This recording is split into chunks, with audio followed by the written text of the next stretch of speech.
Hello, class. This is your professor, Dr. Brian Lippincott, and I'm glad to have you here for History and Systems of Psychology. I'm the author of this book, Analytical Psychology and Family Systems, Neo-Jungian Practice to Help Families Find Flow.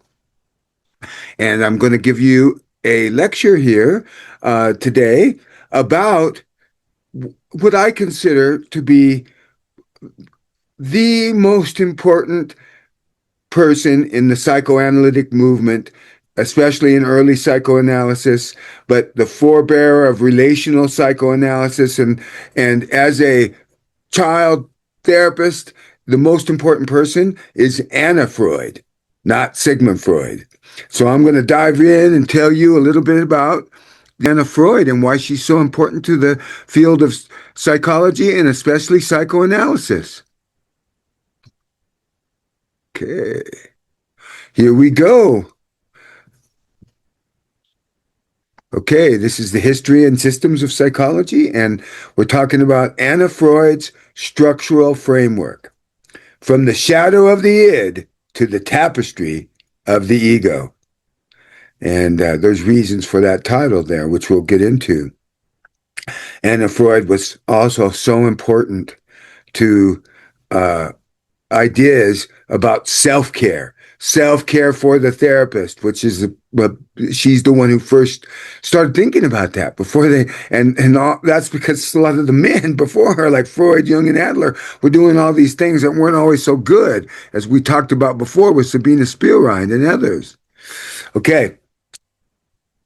Presented by me, Dr. Brian Lippincott, clinical psychologist, memory family therapist, and flow neuroscience coach. And I'm teaching at the John F. Kennedy School of Psychology at National University. Let's get going. The origin of Anna Freud, a negotiation of the father-daughter bond. So this is getting into some stuff here, and there were all kinds of rumors, and there was a lot of underground talk about them even when they were alive. Now, Dr. Ruth Westheimer, who you know, Dr. Ruth, a candid interview by Dr. Ruth probed Sigmund Freud on his relationship with his youngest daughter. And she really, Dr. Ruth was known for confronting people, and she's the famous sex therapist. In the 60s, 70s, 80s, and 90s, the famous sex therapist, and she said, "What is going on with you and your daughter? It seems like something, you have an issue or something." To Freud, she directly laid it on the line. What exactly, and I don't want you to blush, what exactly was your relationship with your daughter Anna? Well, a relationship is a negotiation. The two people involved in any relationship know far more about it than the outside world, who may comment on it. But even they do not necessarily know what is going on within their relationship. But what I can tell you with Anna, with regards to Anna, she was a very special situation for me. She was the youngest child. She was the youngest, she was the least beautiful. And she was therefore very insecure and very competitive with her sisters. She suffered from depression. She suffered from eating disorders. And as a result, she chose to come into the world of my work. This was something that we negotiated together. Unspoken perhaps, but still she came into my world, and once she came into my world and started to follow my work, that was something definite for her to hold on to in a world that was very topsy-turvy for her. And so you might say that she gave me permission to lead her by her needs and her fragility. But Sigmund Freud, since I am a behavior therapist, if she would have come to talk to me, I would have told her, you go to medical school. Even with all your rationalizations and talking about why you did it. There was a flirtatious kind of relationship. I saw a picture of you walking in the Alps with Anna. And where was your wife? These were two very different relationships. My relationship with my wife was very conventional. It was we had a good, solid sexual relationship that produced children, but it was not an inspiration for me. My work was my inspiration. Are you saying that you don't even know if your wife ever had orgasms? My wife did not seem to me to be any more interested in sexuality than I was beyond producing children. However, my relationship with Anna was deeply sexual in the sense that we together explored her own libido and her fantasies in order that we could expunge them. He described Anna as his youngest, quote, least beautiful, insecure, and competitive with her sisters. She suffers from depression and eating disorders, he said. To cope, Anna chose to enter her father's world, psychoanalysis. Shouldn't have been done, but she was uniquely and controversially analyzed by Sigmund himself. So father analyzing daughter. Think about it for a minute. Father analyzing daughter. What could go wrong? You know. To cope, Anna chose to enter her father. Okay. She was uniquely and controversially analyzed by Sigmund himself, creating a profound, enmeshed dynamic that she would spend her life structurally untangling. Yeah. She had a lot of work to do. That was a big mistake. Never analyze your daughter. My daughter has 5 kids, and I believe she never had sex at all. Okay, anyway, stepping out, that was a joke. Hopefully you got theory of mind and you can understand sarcasm. Stepping out of the shadow, championing the ego. Sigmund's focus. The id, adult analysis, unconscious drives, repressing traumas and biological instincts, pushing blindly from below. Boom. The id. And I'm calling him Sigmund. And this, because I don't know why. I thought of, when I was writing this and doing this, I was thinking of, why am I calling her Anna and him Freud? It's Sigmund and Anna. Let's be balanced here. Anna's breakthrough, the ego. She's the master, the mistress, she's the top dog. She's everything when it comes to the ego. And she invented the ego and the ego defenses. Child analysis, she's the how do you apply these things to children? Anna was the one, and she did a lot of humane, good work. She was a bodhisattva. She really prevented a lot of suffering during World War II. How the mind actively organizes, adapts, and defends itself against internal and external threats. The shift. Anna realized that children are not just miniature adults. Their egos are actively forming, demanding a completely new structural approach to therapy. The structure of child analysis. And Anna was the one who developed this concept, which you can't believe it now, of the therapeutic alliance, that you had to develop a sense of trust, especially with the child, which is a good example of why robots are not going to be able to take over the job of nurse. Like, I can imagine my little granddaughters, like I have one that's 2 and one that's 7, and if somebody approached them with a needle, like, no, the nurse has to be able to sit there, hold their hand. It's okay, honey, we got to give you this shot, you know. Bring into animal assisted.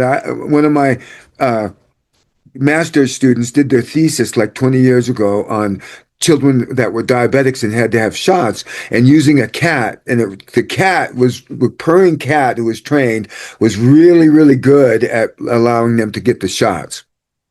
So she developed the therapeutic alliance by saying there needs to be preparatory bridge with kids where they're going to start off with immaturity and mistrust, and they're going to move along this way here, and you got to have this kind of educational analytical way of doing it where you're kind of educating them what analysis is, play therapy, what the toys we have, and making it fun. And I say so many times to my practicum classes, your first goal, especially working with children, especially if it's their first time in therapy, to make therapy fun, because you're helping somebody 30 years later. You're helping some child that gets dragged into the therapy by their partner to believe in therapy and like therapy and say, oh, I'm willing to do that. That's this preparatory bridge. The therapeutic alliance is where you want to get to. Now, the problem, children lack insight, independence, and desire to get well that adults bring. Adults know they have a problem. Children, they don't have enough experience to know that that's a problem. And they cannot fully engage in free association, which Sigmund got all freaked out about that because that's his main technique, okay?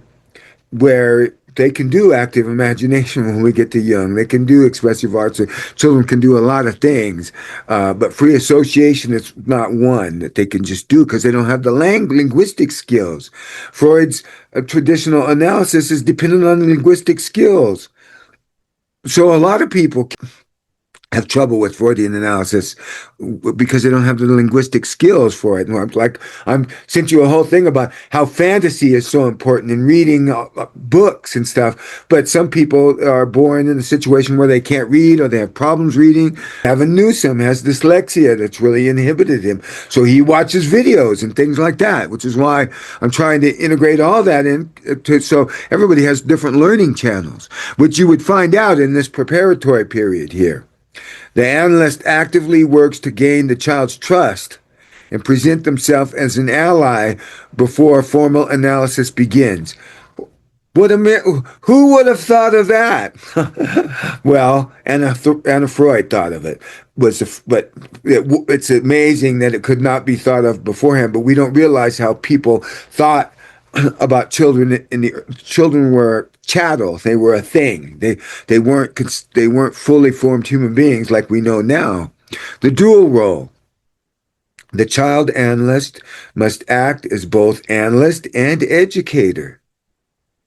Okay, in Anna's words, the analyst must, in the same breath, allow and forbid, loosen and bind again.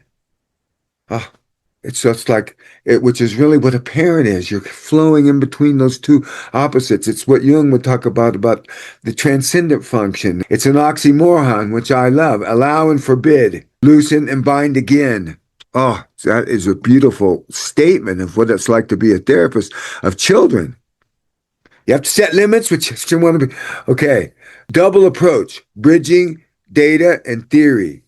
Observing infants and children in natural settings, like the Jackson Humstead War Nursery. She was in charge of the mental health of all the kids that were taken out of London during the bombing of London, and along with Lippincott and who's that guy? Oh, John Bowlby.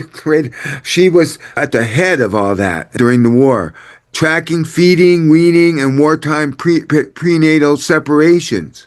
Wartime prenatal parental separations, being separated from the parents and the whole. So she was also the beginning of attachment theory, which attachment theory has a lot of women in the history of it, like Mary Ainsworth and Mary May, so on and so on. A lot of Marys in attachment theory. But so she got empirical data by observing kids, and she was a big one about child observation, which I'll mention later.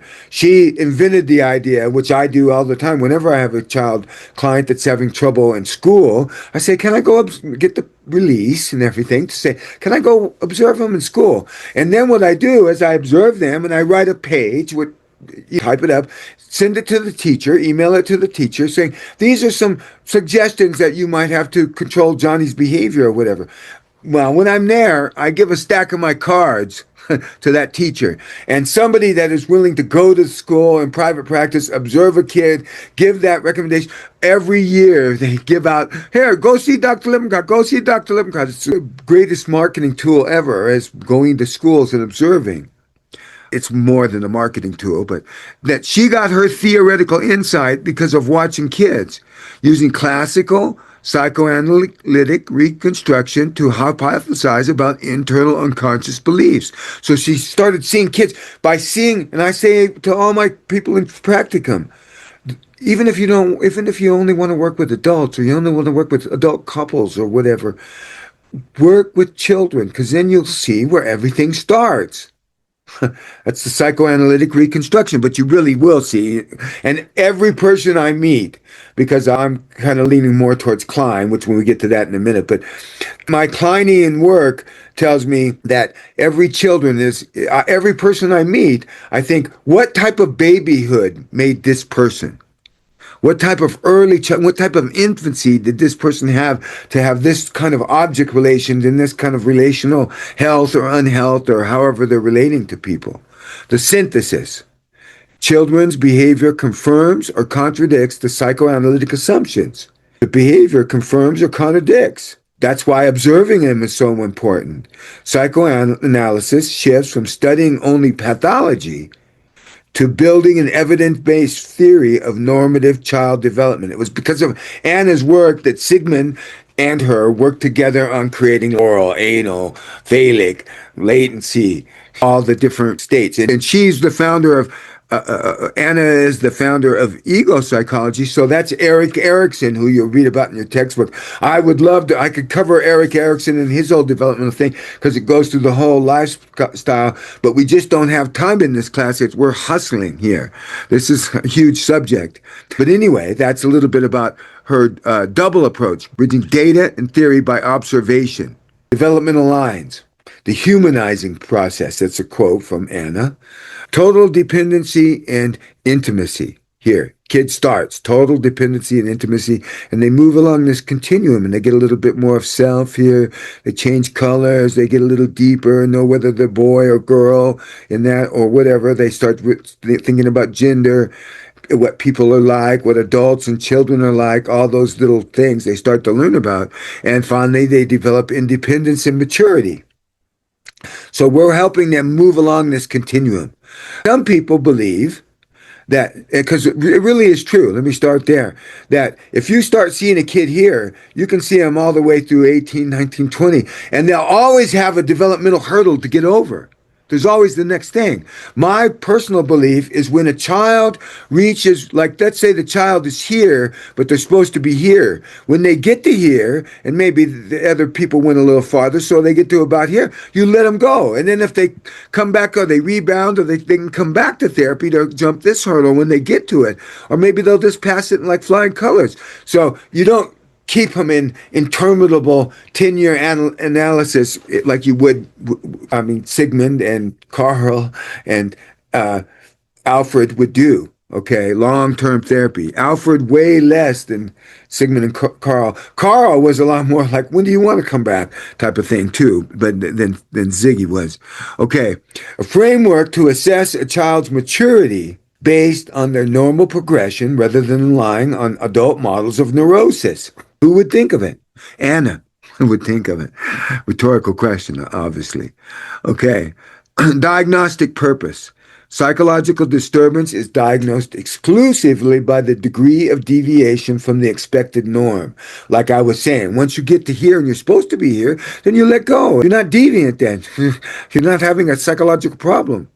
Now, if you're here and you're supposed to be here, then we might have long-term therapy to get there, but we want to start early. Prevention. That's just a tenet of every class I should say that. Divorcing child diagnostics from adult pathology. So children are way different. We don't want to diagnose, although any personality disorder, according to DSM, you can diagnose down to age 5, a child with a personality disorder, except antisocial personality disorder. Never do that, because we don't want to have pejorative diagnosis to little kids.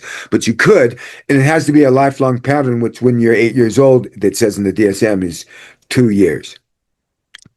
Don't do that, though. But I want you to know you can. Now, these are the ego and its mechanisms of defense by Anna's famous book, Ego and the Mechanisms of Defense. So she has these way different ones, that different than Siggy had, or Sigmund had. Diagnostic map of ego defenses. So the top ones, the healthier ones, are altruism. That's vicariously fulfilling forbidden wishes by helping others achieve them. For instance, everybody in this room is doing it on something. For instance, for me, I first became a marriage family therapist because my parents argued all the time. I told you, maybe you might not have watched it yet, but in the Adler part of the Jung, Freud, and Adler thing, I talk about my first early recollection was my parents arguing, and they argue. So that was very anxiety provoking to me, have my parents argue. So I wanted to become a marriage counselor to save marriages, to save what I couldn't save in my defense against the pain of that. I usually tell the story a lot of times about that. Is I used to run with the probation officer of the county of San Benito, and he was in charge of the mediation program. And they had one of their main mediator was on pregnancy leave, and so he said, "Oh, for 6 months, can you take over? And it's only 3 cases a week. We'll pay you," which is a lot of money. I had 3 kids. I was struggling. I thought, "Yeah, I'll do it." That I found out I had a really countertransference from my own early childhood of my parents arguing. So. Altruism is a defense where you vicariously fulfill wishes. Like, I wish my parents would stay together. I wish they wouldn't argue. I wish they wouldn't be mean to each other, or things like that. By helping others achieve that, not be mean to her, get along, communicate, to be good parents for the kids, that kind of thing. I was mostly taken care of by my sister. So that's why I developed this defense of my ego by becoming a therapist. If you could psychoanalyze me, which I'm doing right now in front of you, but to kind of see how that would work. Sublimation. This is why I write poetry. Or all artists. I'm just using myself as an example to kind of express vulnerability and let you and see that we can use these techniques and these ideas on ourselves. Sublimation, transforming unacceptable urges into socially productive outlets. Like, I really hate the government right now, but I'm getting a poem published about the day when Zelensky went and didn't have on a suit and all this, and it's called The Titans of Industry. It's about and I use metaphor of the Titans. But anyway, that's a way of my anger about the political system and my anxiety about what's going on and all that. It's a way of expressing it in art, and so you're not fully repressing it. That's why it's a healthier defense. Now, neurotic defenses are like repression, pushing unacceptable desires out of conscious awareness. Displacement, redirecting an emotion away from its target to a safer object. So I can't my boss is getting on me, I can't take it about him, so I go to my partner when I get home and I dump it on them. Rationalization, creating logical excuses for behaviors driven by unconscious motives. You rationalize. A lot of people do that. That's a neurotic defense. Intellectualization, using abstract ideation to avoid confronting different feelings. Yes. Reaction, I'm thinking about that. I'm intellectualizing that. I do that all the time, too, by abstracting things. Oh, it's like Plato's form, but I really feel hurt by what you said or whatever. Reaction formation, turning an unacceptable feeling into its exact opposite. All day I've been arguing with my kids and I feel like killing them. Then at night when I get them to bed and I look in there, I say, "Oh, how beautiful they are, how wonderful they are when they're sleeping," like that. Now, this wasn't developed by Anna, but it is a defense, and because of her, we now understand this. The defense of flowing, unconsciously swiping digital content to temporarily soothe mental distress. Flowing. Not the flow state, but flowing. That's a new one that was in. Now, I think it's related to dissociation, which we'll talk about in a minute. But that's just my theory, that it's really more of an immature defense of dissociation and procrastination, if you want to get all the nations in there. Denial, refusing to accept a threatening reality. Dissociation, disrupting identity, memory, continuity to retain an illusion of control. That's exactly why we have that defense during trauma. It's a protective thing. Oh, one I love to work with kids.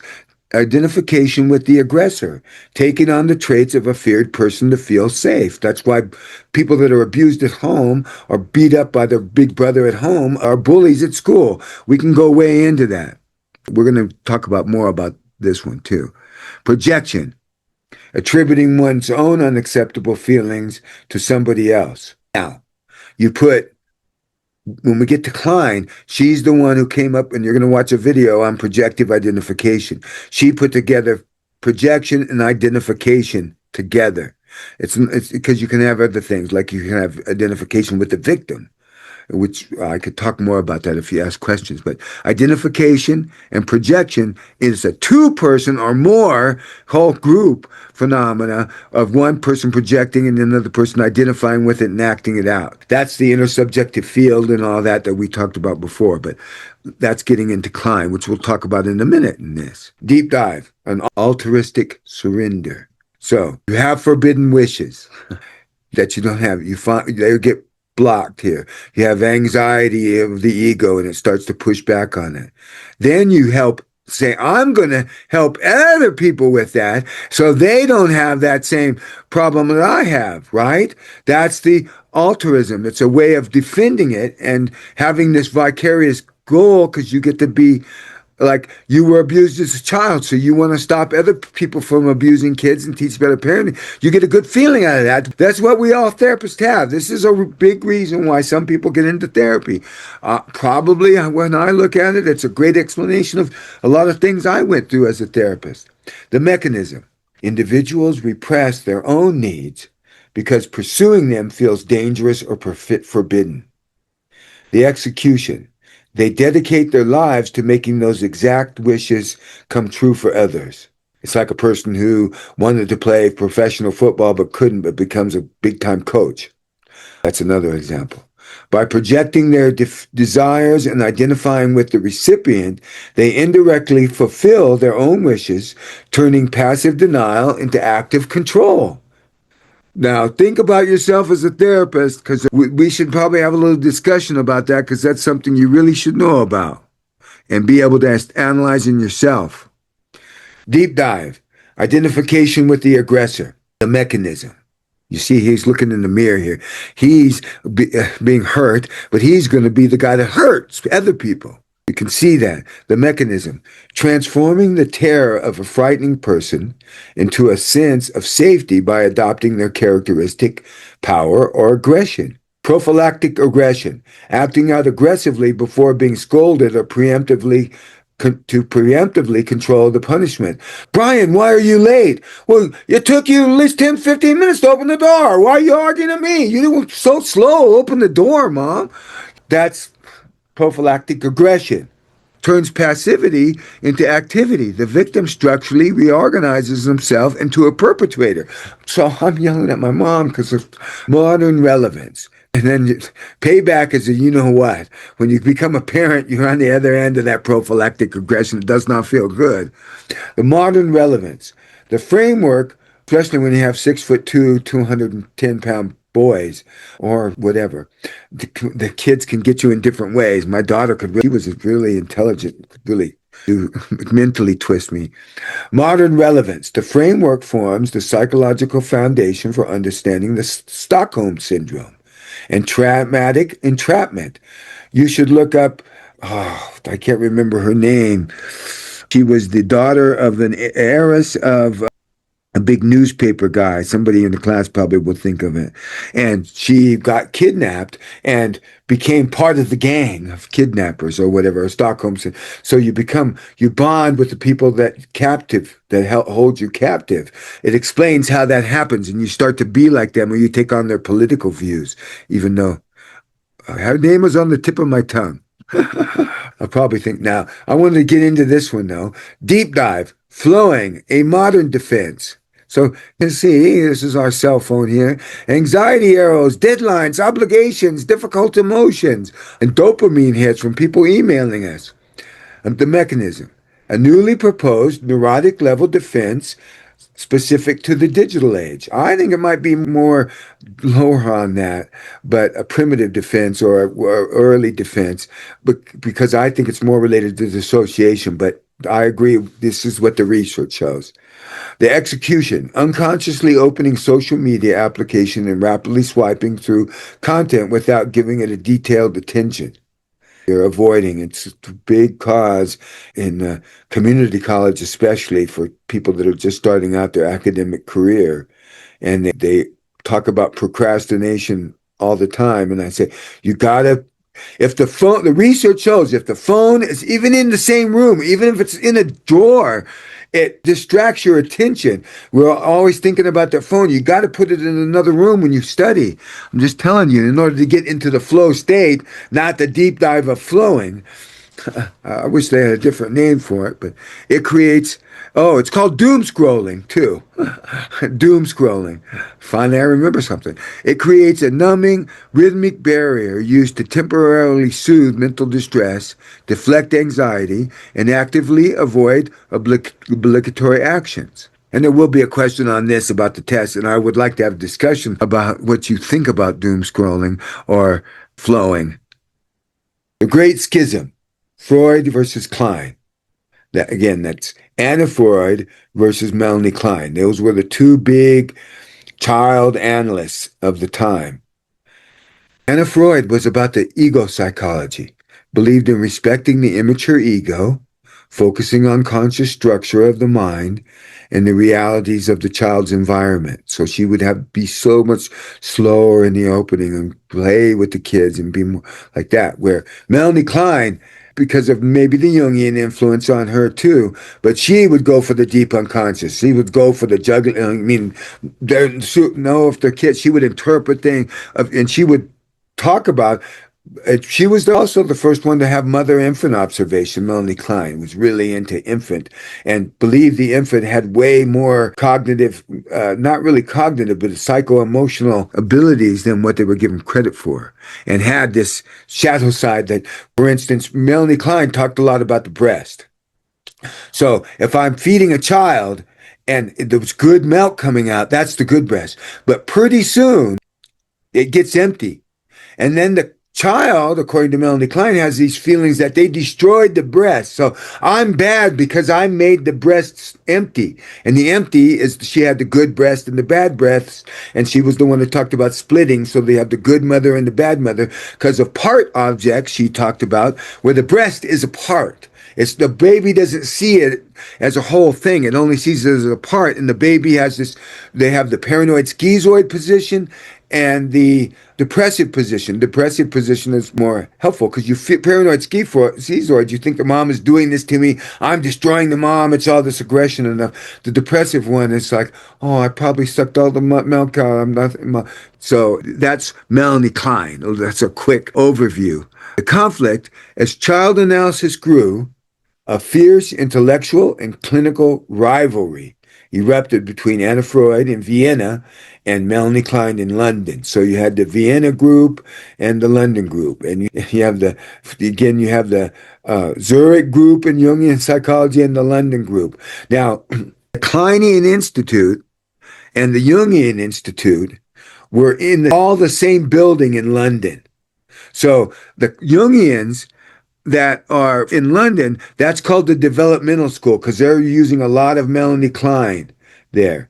Where the Vienna group is using a lot more psychoanalytic and the Zurich group is using all the symbols and stuff of Jung. But they have Jungian analysts in London that come out of the school. And it's interesting because the Kleinian and the Jungians are in the same building, but they have a different address because they each enter from different angles. Like building is on the corner. Well, you can have a door on this side and you can have a door on this side. They're on different streets, but they're the same building. And they took all their classes together. So Kleinian is a really close to Jungian. That's why I have had to do more work, actual work, to learn about Anna Freud. But I've always known how important she was because I'm being a child analyst.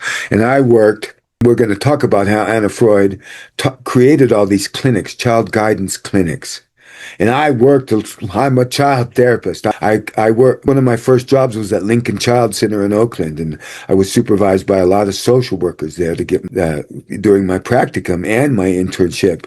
And by working with kids and social workers, you learn a lot about more Anna Freud style analytic work. theoretical matrix dealing with the superego and the Oedipus complex. Theoretical matrix, superego and Oedipus. So having to do with the superego. Anna said the superego is relatively weak in early childhood. The child still relies on external real-world parents for moral boundaries. Melanie Klein believed the superego was a primitive, terrifying superego, is active in the first year of life, filled with internal persecutors, like, you destroyed the good breast. That kind of feeling, I'm saying it in words, but it's a feeling that the child would have according to Klein. Now, how they are different on the Oedipus complex. Anna, because being a father's daughter, which my daughter is a father's daughter too, follows the classical timeline. Not resolved until latency 6 to 12, requiring gradual structural development of the Oedipus. It didn't happen all at once. Klein, Oedipal dynamics and primitive death wishes, especially against the mother, are active almost immediately from birth. Whenever she says no, or when she isn't immediately available, the baby thinks she should be. So they're very different on the Oedipus complex too, and they have it in a much easily. And Klein will talk about pre-Oedipal things, where the Oedipus complex was the thing for Anna. That's the Freudian thing, the Oedipus complex. But Klein thought that real primitive, like borderline and psychotic processes happened pre-Oedipally. So it's not a three-person thing like the Oedipus complex is. She believed most of our troubles started way earlier in the pre-Oedipal stage in its relationship between mother and not being breastfed, or being like I was in the 50s. They were told every hour and a half you got to feed them. So I was on the bottle, but it had to be slammed in my mouth. And at a certain point, as an adult, that caused real weight problems that I have had to deal with. Let's see here, moving on. Now, this is the most beautiful part of this, and it is beautiful colors in the slide. I must say this is a good slide. The tapestry of the mind, weaving as self-care. Whoa. The practice in her private life, dealing with father complex, a lot of demands because of who she was, a lot of judgments about her and sex, and a lot of rumors that were not true, but that she had to live with. There was a lot. Women get stigmatized a lot, and this was a long time ago where it was way worse. So she found solace in weaving carpets on a physical loom. And it was, how did it work for her? Lateral thinking. The God Dionysus, sublimation, unlike psychoanalysis, which penetrates symbols to access hidden truth, weaving was a thinking with, a lateral, structured, soothing rhythm, like the heartbeat. And it was like maybe the beginning of what we call neurofeedback therapy, in a sense. Before that was even thought of, or we even had the ability to do it. But this is something that I think women have understood on how to relax and survive. This type of thing may be why women outlive men by 7 years or whatever. But I don't know if that's true. That's just a hypothesis and amusing. That's a reverie by Dr. Lippincott there. Freedom from the imperious eye. Ooh, that could be used in a poem. Freedom from an imperious eye. She noted that while weaving, she was free from her father's shadow as the interpreter. Okay, it was a big mistake for Anna to allow her father to analyze her, and it was a big mistake. That's obviously, we can see how crazy that is, and why Dr. Ruth was saying, what? Someone milking clean, something like that. It is a space where her ego could safely organize its own reality without his dominant, intrusive analysis, analyzing everything. Imagine if you had a father that was a therapist. I've talked to my daughter a lot about this. And she had a mother and a father that were therapists. All my kids did. So, conclusion, the structural legacy. And I think this is a beautiful mandala here. This is really nice. And I like the colors.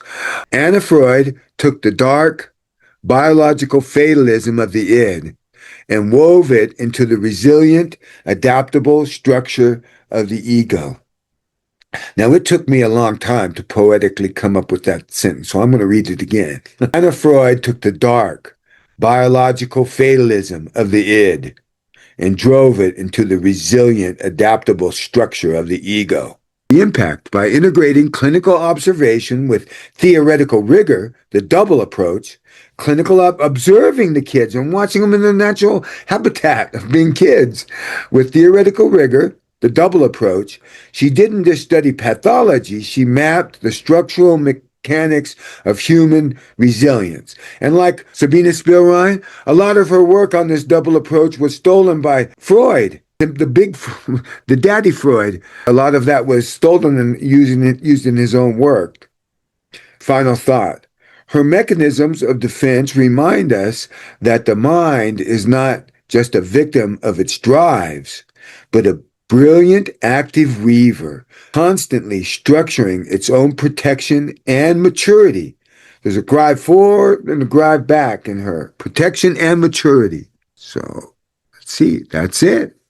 Great. Thank you very much for coming to this class, and I hope that we all leave with a little bit more of a respect for Anna Freud and her effect on psychoanalysis and her effect on the whole field of psychology for thereafter by challenging some of the things and some of the ideas of her father and making them more human. I'll see you next time.